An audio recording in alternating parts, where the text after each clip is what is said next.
Bonjour, on va voir aujourd'hui un exercice sur, toujours dans ce chapitre de transformateur.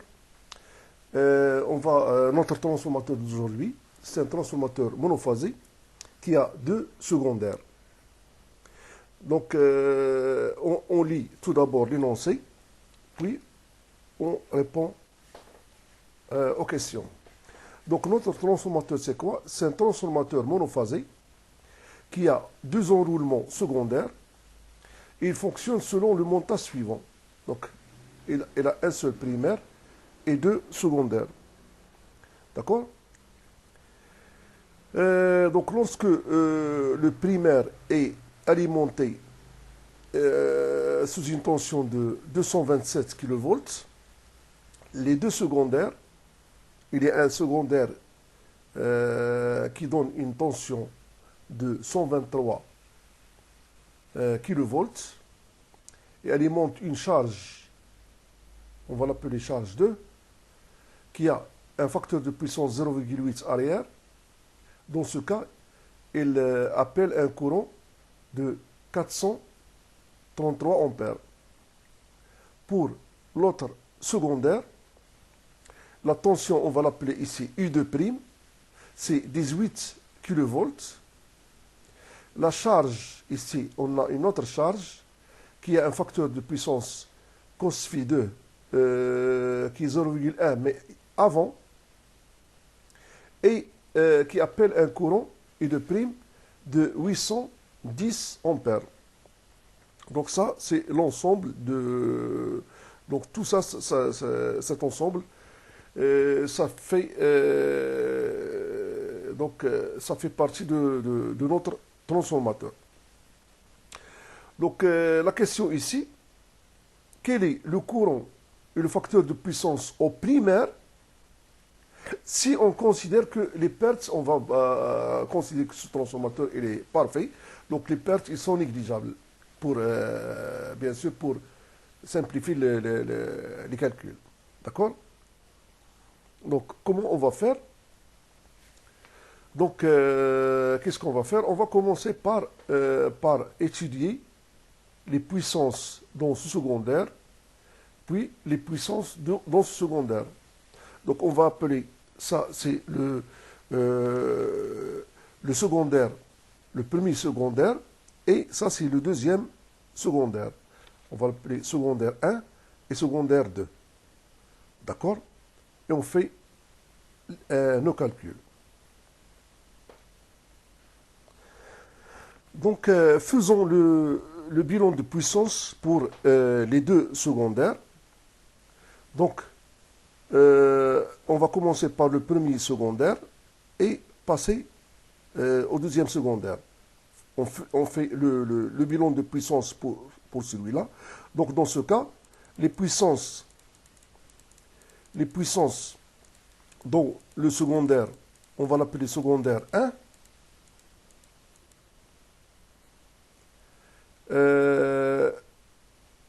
On peut en fait, il y a trois puissances. Il y a la puissance apparente, la puissance active et la puissance réactive. Donc, pour la puissance apparente, c'est simple, on multiplie la tension par le courant. Donc, on multiplie la tension par le courant. Donc, qu'est-ce qu'on aura? On aura S, on va l'appeler S2. C'est quoi? C'est U2 fois U2. Donc, si on fait l'application numérique, ça va nous donner 53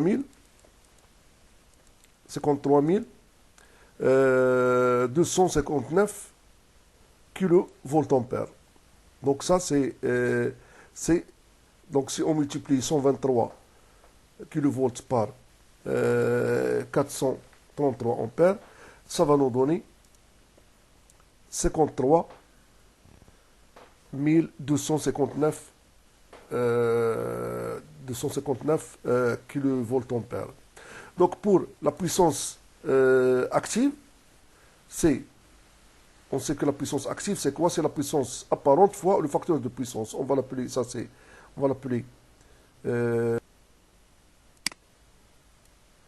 Et celui-là, on va l'appeler phi2'.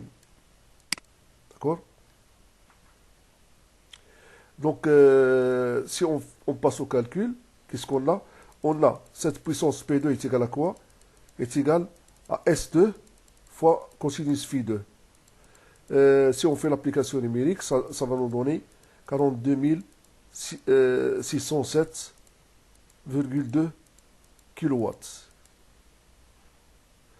Et finalement, la puissance réactive ici, c'est, connaissant la puissance apparente et la puissance active, c'est, on va appliquer la formule qui va nous donner cette puissance-là. La puissance réactive, c'est quoi? C'est la puissance apparente au carré moins la puissance active au carré, le tout sous la radicale, ce qui va nous donner une valeur positive de 31 955,4 kVA réactive. Donc, il ne faut pas oublier que cette puissance-là, c'est une puissance qui est positive au niveau du calcul. Pourquoi? Parce que le facteur de puissance ici, il est arrière. Donc, le courant est en arrière de phase par rapport à la tension. Donc, on passe au deuxième secondaire. Donc on fait la même chose et on va essayer de calculer les puissances de ce deuxième secondaire. Donc avant de faire ça, il ne faut pas oublier que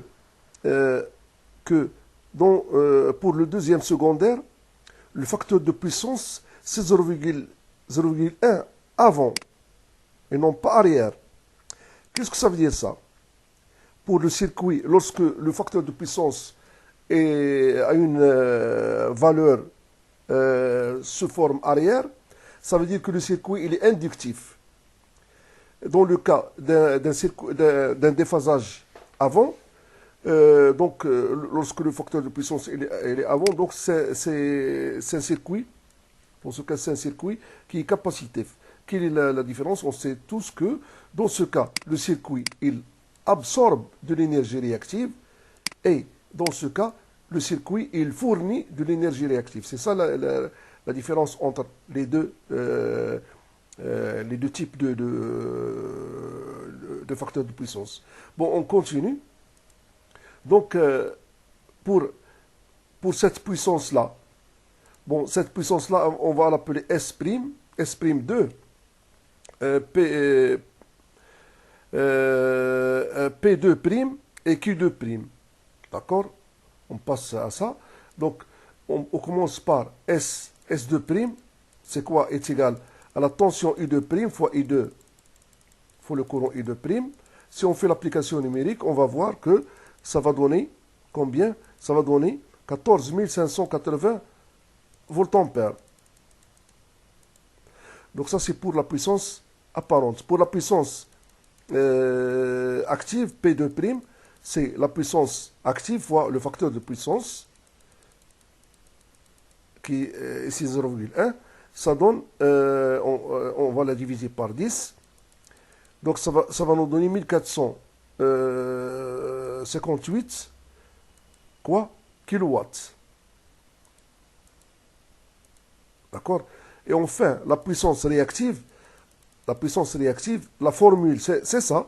Donc, il nous donne, c'est Q2', c'est S2' au carré, moins P2' au carré, le tout sous la radicale. Ça va nous donner une puissance qui est négative ici. On va bien sûr ajouter le signe négatif pour dire qu'il s'agit d'une puissance de 14 506,9 kV. Donc, bien sûr, il ne faut pas oublier que facteur de puissance avant, qu'est-ce que ça veut dire ça? Ça veut dire que le circuit ici, il est capacitif. D'accord. Maintenant, on passe aux autres choses. La question qu'on nous a demandé, c'est quel est le courant et le facteur de puissance vu du côté primaire. D'accord? Qu'est-ce qu'on va faire? Euh, on continue donc. On va bien sûr calculer la puissance totale ou bien le bilan de puissance totale du secondaire. D'accord? Comment on va faire? On va, dans ce cas, appliquer la loi de Bouchereau. Donc, pour le secondaire, si on applique la loi de Bouchereau au secondaire, qu'est-ce qu'on va dire? On va dire que la puissance totale du secondaire, c'est, on va l'appeler P, P de T. C'est quoi? C'est la puissance du premier secondaire plus la puissance active du deuxième secondaire. Ça va nous donner une puissance de combien? De 44 065,2 kW. D'accord? Pour la puissance réactive, pour la puissance réactive totale du secondaire, ça va nous donner Q2 plus que Q2 prime, puisque cette puissance-là, elle est négative, donc bien sûr, on ne doit pas oublier le signe négatif. On va dire que c'est 31 955 moins 14 506. D'accord? Ça va nous donner combien?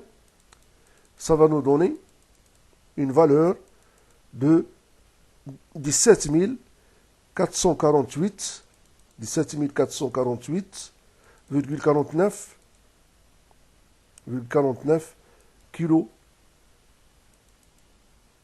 kilovar. D'accord? Et enfin, pour la puissance apparente totale, S de T du secondaire, ça va être la somme des carrés des autres puissances sous la radicale. Ça va nous donner une valeur qui est égale à combien? Est égale à 47 394 kV/ampère. D'accord? Donc, on vient de calculer maintenant la puissance totale du secondaire. Ça veut dire le secondaire 1 plus le secondaire 2. Donc, on passe à l'autre question. Puissance réactive. Donc, d'après les données, qu'est-ce qu'on nous a dit? On nous a dit que ce transformateur, on va le considérer comme un transformateur parfait. Qu'est-ce que ça veut dire? Ça veut dire qu'il y a conservation, dans ce cas, il y a conservation des puissances. Ça veut dire toutes les puissances qu'on a calculées au niveau du secondaire, ils sont les mêmes que pour le primaire. Qu'est-ce que ça veut dire ça? On va considérer, on vient de calculer toutes ces puissances-là. Il y a la puissance totale du secondaire, c'est la puissance active totale, c'est cette puissance-là, du secondaire. La puissance réactive totale, c'est cette puissance-là. Et la puissance apparente totale du secondaire, c'est cette puissance-là. Et toutes ces puissances-là, on va les dire qu'il y a conservation de puissance.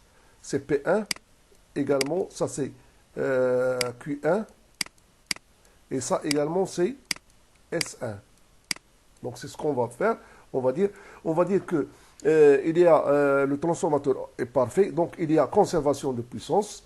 Pour la puissance apparente S1, il va être égal à S2 total, ça veut dire la puissance secondaire totale. Pour la puissance P1, ça veut dire la puissance active du primaire. Également, c'est la puissance active totale du secondaire. Et la puissance réactive du primaire, c'est également la puissance totale du secondaire. Et on sait très bien que la puissance apparente, c'est quoi? C'est le produit de la tension fois le courant. Et également, la puissance active, c'est quoi? C'est la puissance apparente fois le facteur de puissance. Donc, si on utilise ces deux formules-là, on va bien sûr, la première formule va nous donner I1 est égal à S1 sur U1.